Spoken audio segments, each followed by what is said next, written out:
Hörmətli ziyalılarımız, Teşekkür kameramanlar, operatorlar, bütün Azərbaycanı salamlayıram.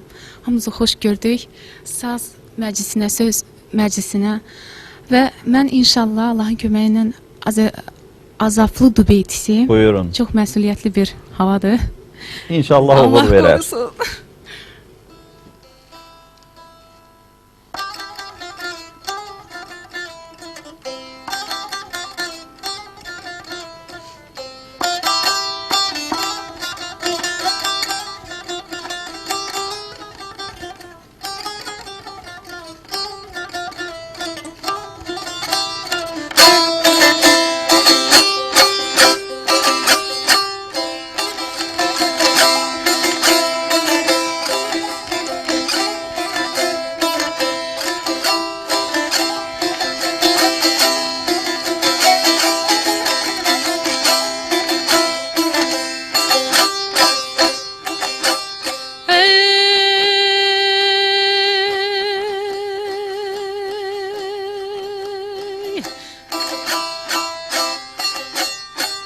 Koca kartal ne gezirsen, koca kartal ne gezirsen, dağlar koynunda, koynunda ya koynunda, a koynunda ya koynunda.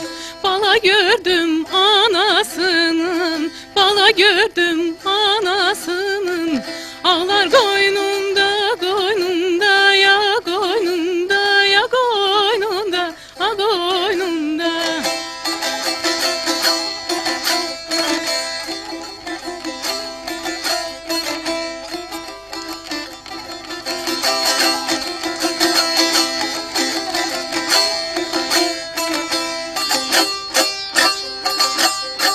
Bir hekim yara bağlıyım, bir hekim yara bağlıyım.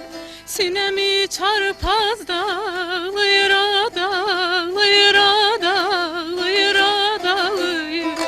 Baba gördüm kan ağlıyır, baba gördüm kan ağlıyır. Bağlar koynunda, koynunda ya koynunda, a koynunda ya koynunda.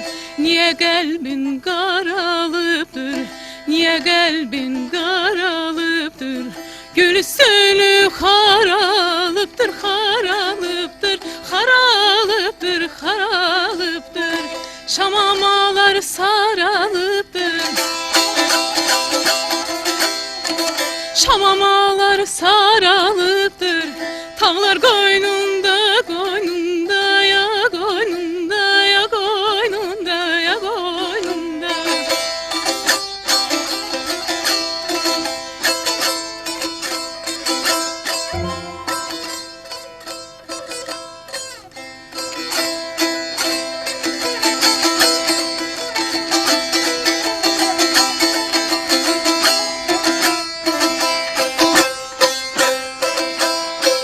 Azaflı yaz dile gelmez, azaflı yaz ey dile gelmez.